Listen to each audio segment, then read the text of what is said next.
सुप्रभातम। अहमस्मि जयदेव उपाध्यायः। विषय संस्कृत, कक्षा 10, संस्कृत गद्य भारती खंड से तृतीय पाठ नैतिक मूल्यानि। तो नैतिक मूल्यानि यह पाठ हम लोग आज पढ़ेंगे। यहाँ ये ऊपर वाले खंड हम लोगों ने पढ़ लिए थे। आज हम लोग यहाँ से पढ़ना है इदम तो सम्यक वक्तुम शक्यते से प्राणभूतम तत्वम तक। आइए इसका शुद्ध उच्चारण करते हैं पहले।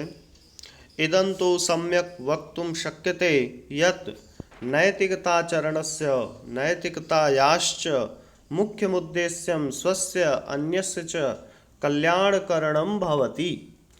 कदाचित् एवमपि दृश्यते यत् परेषां कल्याणं कुर्वन् मनुष्यः स्वीयां हानिमपि कुरुते। एवं विधं नैतिकाचरणं विशिष्टं महत्वपूर्णं च मन्यते। परेषां हितं नैतिकतायाः प्राणभूतं तत्वम्। ये सब इसके शब्दार्थों पर विचार करते हैं।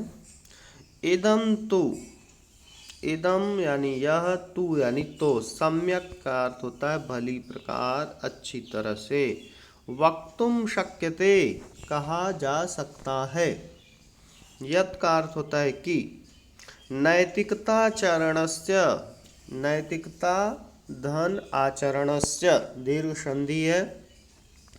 तो नैतिकता के आचरण का, नैतिकतायाश्च, नैतिकतायाः च और नैतिकता का मुख्यम उद्देश्यम, मुख्यम उद्देश्यम प्रमुख उद्देश्य, स्वस्य अन्यस्य च, स्वस्य यानी अपना, अन्यस्य दूसरे का, कल्याण करणम भवति। कल्याण करणम का अर्थ होता है कल्याण करना, भवति का अर्थ है होता है। कदाचित, कदाचित का अर्थ होता है कभी।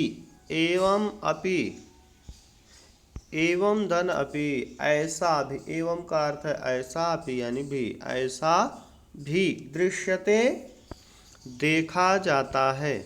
यत् का अर्थ जानते हैं आप लोग की परेशान, परेशान का अर्थ होता है दूसरे का। कल्याणम कुर्वन्, कुर्वन् का अर्थ होता है करते हुए। मनुष्यः, मनुष्य। स्वीयां हानिमपि कुरुते, स्वीयां यानी अपनी, हानिम अपि हानि भी, कुरुते करता है। एवं विधम इस प्रकार का, एवं विधम का अर्थ है इस प्रकार का। नैतिकाचरणम दीर्घ संधि है, नैतिक आचरणम। तो नैतिक आचरण विशिष्टम, विशिष्ट जानते हैं आप लोग, महत्वपूर्णम च, मन्यते का अर्थ है माना जाता है। परेशान दूसरे का हित, नैतिकता या नैतिकता का प्राणभूतम तत्वम, प्राणभूत तत्व है। तो इस तरह से अर्थ हुआ। इसके बाद पूरा अर्थ बताते हैं आप लोगों को। इदं तु सम्यक वक्तुम शक्यते, इदं तु सम्यक वक्तुम शक्यते, यह तो भली प्रकार से, अच्छी प्रकार से भी कह सकते हैं, यह तो अच्छी तरह से कहा जा सकता है कि, यत् का अर्थ है कि, यह तो अच्छी तरह से कहा जा सकता है कि नैतिकता चरणस्य नैतिकतायाश्च, नैतिकता के आचरण का और नैतिकता का मुख्यम उद्देश्यम, मुख्य उद्देश्य, स्वस्य अन्यस्य च, स्वस्य अन्यस्य च अपना और दूसरे का, कल्याण करणम भवति कल्याण करना होता है। कदाचित,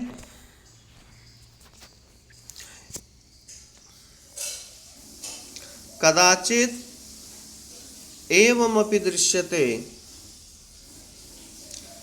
कभी ऐसा भी, एवमपि का अर्थ बताया गया था आप लोगों को, ऐसा भी। दृश्यते देखा जाता है। यत मतलब कि परेशान कल्याणम कुर्वन्, दूसरों का कल्याण करते हुए मनुष्य स्वीयाम हानिमपि कुरुते, स्वीयाम यानी अपनी हानिमपि कुरुते यानी हानि भी करता है।